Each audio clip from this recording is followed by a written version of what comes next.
রাস্তা নিয়ে ক্ষোভ দেখালে ক্ষোভ তো আমার প্রতি দেখাচ্ছে না, ক্ষোভ দেখাচ্ছে বিগত দিনে 5 বছর যিনি জিতেছেন তার কাজটা কি। তার কাজ হচ্ছে যখন ভোট আসবে তখনই শুধু মানুষের কাছে যাওয়া। এরা হচ্ছে এক ধরনের মানসিক রোগগ্রস্ত মানুষ। পোস্টার ছিঁড়ে ব্যানার ছিঁড়ে কাউকে ছোট করা যায় না। আমরা যেমন মমতা বন্দ্যোপাধ্যায় আমাদের কখনো শিখায় না যে কারুর পোস্টার ছিঁড়ে দাও।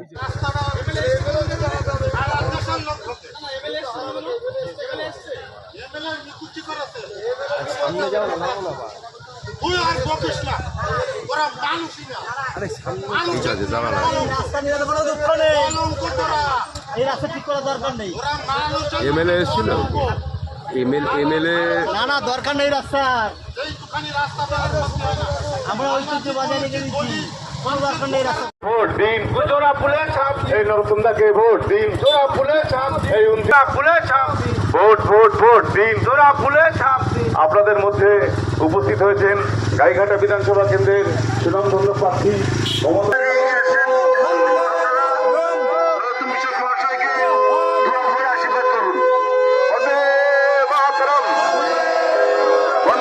মাতরম তৃণমূল কংগ্রেস আমাদের মুখ্যমন্ত্রী মমতা ব্যানার্জি জিন্দাবাদ। এই নতুন বিশ্বাস জিন্দাবাদ।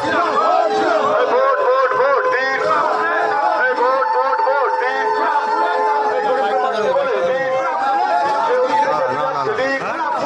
আরে ওই দাদাকে বলে দিন, ওই দিদিকে বলে দিন, এই সামনে করা সামনে করা পিছনে করা গায়ে করা পায়ে করা।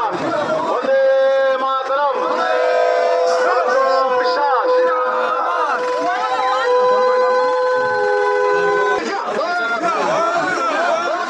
লড়াই করে আমরা তোমার সাথে আছি, পাশে আছি, পাশে আছি। বন্দে মাতরম, বন্দে মাতরম। নতুন বিশ্বাস সুস্বাগতম।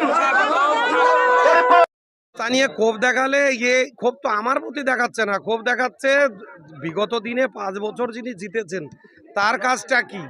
তার কাজ হচ্ছে যখন ভোট আসবে তখনই শুধু মানুষের কাছে যাওয়া, তা নয়।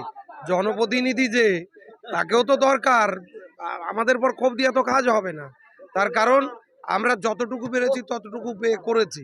আর তারপরে একটা জায়গায় গেলে যে 100 জনই আমাদের সঙ্গে থাকবে তা তো নয়। আমরাও তো দেখেছি তারা কারা। এরা তো মূলত এমন কিছু মানুষ যারা আমাদের পক্ষে ছিলও না, আছে বলে আমার মনেই হয় না। আর যদি তাই হয় তাহলে সিস্টেমটাকে বুঝতে হয়। সিস্টেম আমাকে প্রশ্ন করতে পারে না, সিস্টেম প্রশ্ন করবে এবারের যিনি গতবারের এমএলএ ছিল, যখন আসবে তাকে প্রশ্ন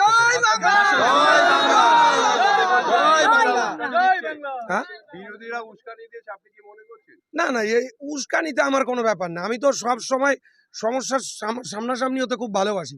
মমতা বন্দ্যোপাধ্যায় যে উন্নয়ন করেছে, হরিপুরের মতো জায়গা দীর্ঘদিন এই এলাকাবাসীর দাবি ছিল রাস্তা কিন্তু হয়েছে, দেরিতে হলো হয়েছে।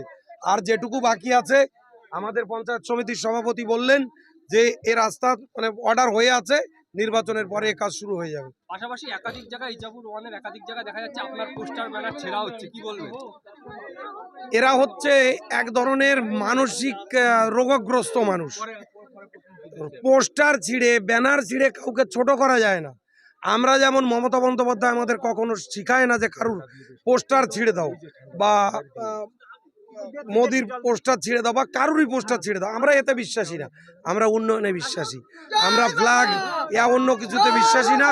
উন্নয়ন মমতা বন্দ্যোপাধ্যায় করে, মানুষ দুহাত ভরে এবার আশীর্বাদ করবে। জনসংযোগে বেরিয়ে ছোট থেকে বৃদ্ধ পর্যন্ত আপনাদের সঙ্গে রয়েছেন, আপনি একজন বৃদ্ধকেও গাড়িতে তুলে নিলেন, তুললাম এই কারণে যে এই মানুষটি দেখলাম কথা বলতে বলতে আবেগ প্রাণিত হয়ে গেল, চোখের জল চলে এলো। এবং এই মানুষগুলোই তো অ্যাকচুয়ালি মমতা বন্দ্যোপাধ্যায়কে তুলে এনেছে সামনে। আজকে এই পুরনো যারা আছে তাদেরকে যদি আমরা সম্মান না দিই, নতুন যারা আছে তাহলে চলতে পারে না। তাই ভাবলাম যে ন্যূনতম এই গ্রামে উনি আমার সঙ্গে থাকলে ভালো হবে। আমরা প্রত্যেকটা জায়গায় যে মানুষগুলো যাদের উপর ভর করে তৃণমূল কংগ্রেস বা মমতা বন্দ্যোপাধ্যায় এসেছিল সেই মানুষগুলোর সম্মান হোক, এটা আমরা চাই।